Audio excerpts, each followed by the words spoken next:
Hi friends, ಎಲ್ಲರಿಗೂ ನಮಸ್ಕಾರ. ಮತ್ತೊಮ್ಮೆ ನಿಮ್ಮ ರವಿ ಫೈರ್ ಬ್ರ್ಯಾಂಡ್ ಯೂಟ್ಯೂಬ್ ಚಾನಲ್ಗೆ ಸ್ವಾಗತ. ಗೃಹಲಕ್ಷ್ಮಿ ಯೋಜನೆಯ ಹಣ ಬರಬೇಕಾದ್ರೆ ನಾವೇನಾದರೂ KYC ಮಾಡಿಸ್ಬೇಕಾ? KYC ಮಾಡಿಸಿದ್ರೆ ಮಾತ್ರ ನಮಗೆ ಗೃಹಲಕ್ಷ್ಮಿ ಯೋಜನೆ ಹಣ ಬರುತ್ತಾ? ಸೊ KYC ನಾವು ಮಾಡಿಸಿಲ್ಲ, ಅದಕ್ಕೆ ನಮಗೆ ಗೃಹಲಕ್ಷ್ಮಿ ಯೋಜನೆ ಹಣ ಬರ್ತಾ ಇಲ್ಲ ಅಂತ ನೀವು ಅನ್ಕೊತಾ ಇದ್ದೀರಾ. ಹಾಗಿದ್ರೆ ಈ ಎಲ್ಲದ್ರ ಬಗ್ಗೆ ಸಂಪೂರ್ಣವಾದ ಮಾಹಿತಿಯನ್ನು ಕೊಡ್ತೀನಿ. KYC ಮಾಡಿಸ್ಬೇಕಾ ಅಥವಾ ಬೇಡವಾ, ಮಾಡಿಸಿಲ್ಲ ಅಂದರೆ ದುಡ್ಡು ಬರುತ್ತೋ ಇಲ್ವೋ, ಎಲ್ಲದ್ರ ಬಗ್ಗೆ ಸಂಪೂರ್ಣವಾದ ಮಾಹಿತಿಯನ್ನು ಕೊಡ್ತೀನಿ. ಹಾಗಾಗಿ ಈ ವಿಡಿಯೋನ ಪೂರ್ತಿಯಾಗಿ ನೋಡಿ. ಅದೇ ರೀತಿಯಾಗಿ ಯಾರೆಲ್ಲ ನಮ್ಮ ಯೂಟ್ಯೂಬ್ ಚಾನಲ್ಗೆ ಸಬ್ಸ್ಕ್ರೈಬ್ ಮಾಡ್ಕೊಂಡಿಲ್ವೋ ಅಂಥವ್ರು ಕೂಡಲೇ ಸಬ್ಸ್ಕ್ರೈಬ್ ಮಾಡ್ಕೊಳ್ಳಿ. ಸೊ ಈಗಾಗಲೇ ಕೆಲವರಿಗೆಲ್ಲ ಗೃಹಲಕ್ಷ್ಮಿ ಯೋಜನೆ ಹಣ ಬರ್ತಾ ಇದೆ. ಅದು 1ನೇ ಕಂತಿನಿಂದ ಹಿಡಿದು 10ನೇ ಕಂತಿನವರೆಗೂ ಬಂದಿದೆ. ನಂತರ ಕೆಲವರು ಲೇಟಾಗಿ ಮಾಡಿಸಿರ್ತಕ್ಕಂಥವ್ರಿಗೆ ಅವ್ರಿಗೆ 3ನೇ ಕಂತು 4ನೇ ಕಂತು ಈ ರೀತಿಯಾಗಿ ಬಂದಿದೆ. ಅಂದರೆ ಲೇಟಾಗಿ ಮಾಡಿಸಿರ್ತಕ್ಕಂಥವ್ರಿಗೆ ಆ ತಿಂಗಳು ಬಿಟ್ಟು ಮುಂದಿನ ತಿಂಗಳಿಂದ ಹಣವನ್ನು ಹಾಕಿದ್ದಾರೆ. ಕೆಲವರಿಗೆ ಇಲ್ಲವರೆಗೂ ಗೃಹಲಕ್ಷ್ಮಿ ಯೋಜನೆಯ ಹಣನೇ ಬಂದಿಲ್ಲ. ಮತ್ತೆ ಕೆಲವರಿಗೆ ಗೃಹಲಕ್ಷ್ಮಿ ಯೋಜನೆ 11 ಮತ್ತು 12ನೇ ಕಂತಿನ ಹಣ ಬಾಕಿ ಇದೆ. ಸೊ ಗೃಹಲಕ್ಷ್ಮಿ ಯೋಜನೆ ಹಣ ಬರಬೇಕಾದ್ರೆ KYC ಮಾಡಿಸ್ಬೇಕಾ ಅನ್ನೋ ಡೌಟು ಸಹ ಇದೆ. ಸೈಬರ್ ಸೆಂಟರ್ ಹತ್ರ ಹೋಗ್ಬಿಟ್ಟು ನಿಮ್ಮದೊಂದು Aadhaar card, passbook, ration card ಎತ್ಕೊಂಡು ಹೋಗ್ಬಿಟ್ಟು KYC ಮಾಡಿಸಿದ್ರೆ ನಮಗೆ ಗೃಹಲಕ್ಷ್ಮಿ ಯೋಜನೆಯ ಹಣ ಬರುತ್ತೋ ಅನ್ನೋ ಒಂದು ನಂಬಿಕೆಯಲ್ಲೂ ಸಹ ಇದ್ದೀರಾ. ಕೆಲವರು ನಿಮ್ಮದೆಲ್ಲ ಕರೆಕ್ಟಾಗಿದ್ದು ಗೃಹಲಕ್ಷ್ಮಿ ಯೋಜನೆ ಹಣ ಬರ್ತಾ ಇದ್ದರೆ ನೀವು KYC ಮಾಡಿಸೋ ಅವಶ್ಯಕತೆ ಇಲ್ಲ. ಅದೇ ರೀತಿಯಾಗಿ ನಿಮ್ಮದು ಕರೆಕ್ಟಾಗಿ ಇದೆಯಾ ಇಲ್ವಾ ಅಂತ ಹೇಳ್ಬಿಟ್ಟು ನೀವೇ ಚೆಕ್ ಮಾಡ್ಕೋಬೋದು. ಯಾವ ರೀತಿ ಅಪ್ಪ ಅಂತ ಅಂದರೆ ನಿಮ್ಮದು Aadhaar card, ration card, bank ಪಾಸ್ಬುಕ್ಕಲ್ಲಿ 3ರಲ್ಲೂ ಸಹ ಒಂದೇ ರೀತಿ ಹೆಸರು ಇರಬೇಕಾಗಿರುತ್ತೆ. ನಂತರ ನಿಮ್ಮ ಒಂದು ಬ್ಯಾಂಕ್ ಪಾಸ್ಬುಕ್ಗೆ ಆಧಾರ್ ಕಾರ್ಡ್ ಲಿಂಕ್ ಆಗಿರಬೇಕು, NPCI ಮ್ಯಾಪಿಂಗ್ ಆಗಿರಬೇಕಾಗಿರುತ್ತೆ. ನಿಮ್ಮ ಅಕೌಂಟ್ ರನ್ನಿಂಗಲ್ಲಿದ್ದರೆ ಸಾಕು, ಗೃಹಲಕ್ಷ್ಮಿ ಯೋಜನೆ ಹಣ ಬರುತ್ತೆ.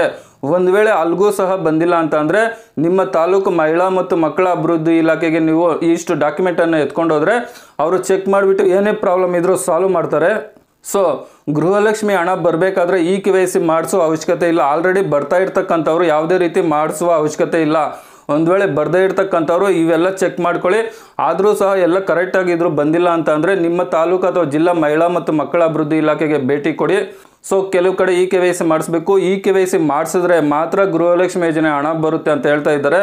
ಸೊ ಆ ರೀತಿ ಏನೂ ಇಲ್ಲ. ನೀವು KYC ಆಲ್ರೆಡಿ ಆಗಿರುತ್ತೆ, ಮತ್ತೆ ನೀವೇನು ಮಾಡುವ ಅವಶ್ಯಕತೆ ಇಲ್ಲ. ಆಲ್ರೆಡಿ ನಿಮಗೆ ಹಣ ಬರ್ತಾ ಇರುತ್ತೆ. ಅವ್ರು ಹಣ ಹಾಕಿಲ್ಲ ಅಂತ ಅಂದರೆ ನೀವು KYC ಮಾಡಿಸಿದ್ರೆ ಬಂದುಬಿಡ್ತಾ. ಒಂದ್ಸರಿ ಯೋಚನೆ ಮಾಡಿ. ಈಗಾಗಲೇ ಕೆಲವರೆಲ್ಲ KYC ಮಾಡಿಸಿದ್ರ, ನೀವು ಮಾಡಿಸಿದ ಮಾತ್ರಕ್ಕೆ ನಿಮಗೆ ಗೃಹಲಕ್ಷ್ಮಿ ಯೋಜನೆ ಹಣ ಬಂದಿದೆಯಾ ಇಲ್ವಲ್ಲ. ಯಾಕೆ ಅಂತ ಅಂದರೆ ಅವರು ಅಲ್ಲಿಂದ ಪಾಸ್ ಮಾಡಿದ್ರೆ ಮಾತ್ರ ದುಡ್ಡು ಬರುತ್ತೆ. ನಿಮ್ದೆಲ್ಲ ಕರೆಕ್ಟಾಗಿದ್ದಾಗ ಆಲ್ರೆಡಿ ನಿಮ್ದು ಹಣ ಬರ್ತಾ ಇದೆ ಅಂತ ಅಂದರೆ ಸೊ ಎಲ್ಲ ಕರೆಕ್ಟಾಗಿದೆ ಅಂತ ಹೇಳ್ಬಿಟ್ಟು ಅರ್ಥ. ನೀವು ಮತ್ತೆ KYC ಮಾಡಿಸೋ ಅವಶ್ಯಕತೆ ಇಲ್ಲ. ಆದರೆ ಕೆಲವು ಕಡೆ ದುಡ್ಡು ಇಸ್ಕೊಂಡು KYC ಮಾಡ್ತಾ ಇದ್ದೀವಿ ಅಂತ ಹೇಳ್ಬಿಟ್ಟು KYCನ ಮಾಡ್ತಾ ಇದ್ದಾರೆ. ಸೊ ಅದು ಮಾಡುವ ಅವಶ್ಯಕತೆನೇ ಇಲ್ಲ. ಆಲ್ರೆಡಿ ನಿಮ್ದೆಲ್ಲ ಕರೆಕ್ಟಾಗಿ ಇರೋದಕ್ಕೆ ದುಡ್ಡು ಬರ್ತಾ ಇರೋದು. ಹಾಗಿದ್ದಾಗ ಮತ್ತೇನಕ್ಕೆ KYC ಮಾಡಿಸ್ಬೇಕು? ಸೊ ತುಂಬ ಜನ ಗೃಹಲಕ್ಷ್ಮಿ 11 ಮತ್ತು 12ನೇ ಕಂತಿನ ಹಣ ಯಾವಾಗ ಬರುತ್ತೆ ಅಂತಲೂ ಕಾಯ್ತಾ ಇದ್ದೀರಾ. ಸೊ ಸ್ವತಃ ಲಕ್ಷ್ಮೀ ಹೆಬ್ಬಾಳ್ಕರ್ ಅವರೇ ಹೇಳಿದ್ದಾರೆ, 10ನೇ ತಾರೀಕು ಅಂದರೆ ಆಗಸ್ಟ್ 10ನೇ ತಾರೀಕು ಒಳಗಾಗಿ ಗೃಹಲಕ್ಷ್ಮಿ ಯೋಜನೆ 11ನೇ ಕಂತಿನ ಹಣ ಬರುತ್ತೆ, ಅದಾದಮೇಲೆ 12ನೇ ಕಂತಿನ ಹಣ ಬರುತ್ತೆ ಅಂತ ಹೇಳಿದ್ದಾರೆ. ಹಂಗೆ ಅವರೇನಾದರೂ ಹೇಳ್ತಾ ಇದ್ರು KYC ಮಾಡಿಸಿ, KYC ಮಾಡಿಸಿದ್ರೆ ಮಾತ್ರ ಬರುತ್ತೆ ಅಂತ ಹೇಳಿದಿದ್ರೆ ನಾವು ಆ ಥರ ಮಾಡಿಸ್ಬೋದಾಗಿತ್ತು. ಸರ್ಕಾರ ಎಲ್ಲೂ ಹೇಳಿಲ್ಲ KYC ಮಾಡಿಸಿ ಅಂತ ಹೇಳ್ಬಿಟ್ಟು. ಹಾಗಾಗಿ ನೀವು KYC ಮಾಡಿಸೋ ಅವಶ್ಯಕತೆ ಇಲ್ಲ. ಒಂದು ವೇಳೆ ಇಲ್ಲವರೆಗೂ ಗೃಹಲಕ್ಷ್ಮಿ ಯೋಜನೆ ಹಣ ಏನು ಬರ್ತಾ ಇಲ್ಲ ಅಂತ ಅಂದರೆ ಈ ಡೀಟೇಲ್ಗಳೆಲ್ಲ ಚೆಕ್ ಮಾಡ್ಕೊಳ್ಳಿ. ಒಂದೇ ರೀತಿ ಹೆಸರು ಇದೆಯಾ ಇಲ್ವಾ, ಸ್ಮಾಲ್ ಮಿಸ್ಟೇಕ್ ಇದ್ರೂ ಬರೋದಿಲ್ಲ, ಸ್ಪೆಲ್ಲಿಂಗ್ ಹೆಚ್ಚು ಕಡಿಮೆ ಇದ್ರೂ ಸಹ ಬರೋದಿಲ್ಲ. ಹೆಸರು ಒಂದೇ ರೀತಿ ಇದೆಯಾ ಇಲ್ವಾ ಅಂತ ಚೆಕ್ ಮಾಡ್ಕೊಳ್ಳಿ. ನಿಮ್ಮ ಅಕೌಂಟ್ ರನ್ನಿಂಗಲ್ಲಿ ಇದೆಯಾ ಇಲ್ವಾ ಅಂತ ಚೆಕ್ ಮಾಡ್ಕೊಳ್ಳಿ. ನಿಮ್ಮ ಅಕೌಂಟ್ಗೆ ಆಧಾರ್ ಕಾರ್ಡ್ ಲಿಂಕ್ ಆಗಿದೆಯಾ ಇಲ್ವಾ ಅಂತ ಚೆಕ್ ಮಾಡ್ಕೊಳ್ಳಿ. ಇವೆಲ್ಲ ಕರೆಕ್ಟಾಗಿದ್ದು ಬಂದಿಲ್ಲ ಅಂತ ಅಂದರೆ ನಿಮ್ಮ ತಾಲೂಕು ಅಥವಾ ಜಿಲ್ಲಾ ಮಹಿಳಾ ಮಕ್ಕಳ ಅಭಿವೃದ್ಧಿ ಇಲಾಖೆಗೆ ಭೇಟಿ ಕೊಟ್ಬಿಟ್ಟು ಅಲ್ಲಿ ನಿಮ್ಮ ಸಮಸ್ಯೆಯನ್ನು ಪರಿಹಾರ ಮಾಡ್ತಾರೆ. ಅಲ್ಲಿಗೊಂದ್ಸರಿ ಭೇಟಿ ಕೊಡಿ. ಇಲ್ಲಿವರೆಗೂ ಬರದೇ ಇರ್ತಕ್ಕಂಥವ್ರು ಮಾತ್ರ. ಸೊ ಬರ್ತಾ ಇರ್ತಕ್ಕಂಥವ್ರು ಯಾವುದೇ ರೀತಿ KYC ಮಾಡಿಸುವ ಅವಶ್ಯಕತೆ ಇಲ್ಲ.